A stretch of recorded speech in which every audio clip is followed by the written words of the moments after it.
تعالیٰ نے قرآن کے کریم فرقان حمید میں دو باتیں بڑی اہم فرمائی ہیں۔ رب تعالیٰ نے فرمایا صرف تمہارے پاس دو آپشن ہے، صرف دو آپشن ہے۔ پہلا آپشن سیدھا راستہ، دوسرا آپشن ٹیڑھا راستہ۔ اب چلنا تم نے ہے کہ تم سیدھے راستے پر چلتے ہو یا ٹیڑھے راستے پر چلتے ہو، یہ تمہارے اوپر ہے۔ ہم نے تم پر سیدھا راستہ بھی واضح کر دیا اور ٹیڑھا راستہ بھی واضح کر دیا۔ جو نافرمانی والا راستہ ہے وہ بھی تمہیں بتا دیا، جو سیدھا جو صالحین کا راستہ ہے، صراط الذین انعمت، جن پر اللہ تعالیٰ نے انعام کیا، وہ راستہ بھی تم پر واضح کر دیا کہ جس پر تم چلو۔ اب صراط مستقیم والا راستہ کون سا ہے؟ اللہ تبارک و تعالیٰ کے محبوبین کا راستہ، اولیاء کا راستہ، نبیوں کا راستہ، جن پر چل کر اللہ تعالیٰ صراط مستقیم پر پہنچ کر رب تعالیٰ اس کو جنت میں داخل فرما دیتا ہے۔ جس پر اللہ تعالیٰ کے اولیاء چلے، جس پر صحابہ چلے، جس پر نبی چلے، وہ چل کر اللہ تعالیٰ کے قرب کو پا لیا اور کامیاب ہو گئے۔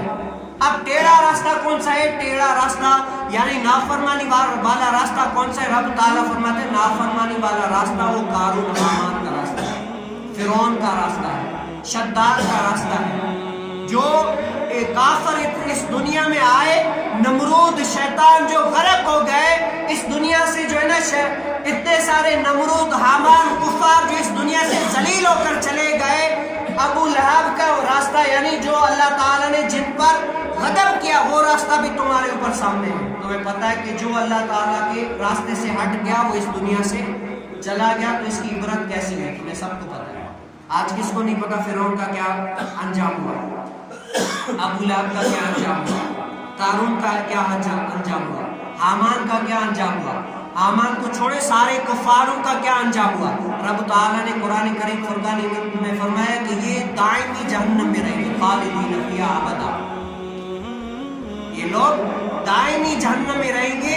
یعنی شرک سے بڑھ کر کوئی گناہ نہیں ہے، سب سے بڑا گناہ شرک ہے۔ رب تعالیٰ فرماتے ہیں شرک سے علاوہ تمہاری گناہ اگر میری رحمت آج شامل ہوگی تو میں تمہیں معاف فرما دوں گا، لیکن کفار کبھی بھی جہنم سے نہیں نکلے۔ مسلمان چاہے جتنا بھی وہ ہو گناہ گار، لیکن اللہ تعالیٰ اس کے کیے کی سزا دے کر آخر کا جنت میں بلائے گا۔ لیکن انسان کو رب تعالیٰ نے بتا دیا کہ دو راستے تمہارے پاس، اب بتاؤ تمہیں کس پر چلنا ہے۔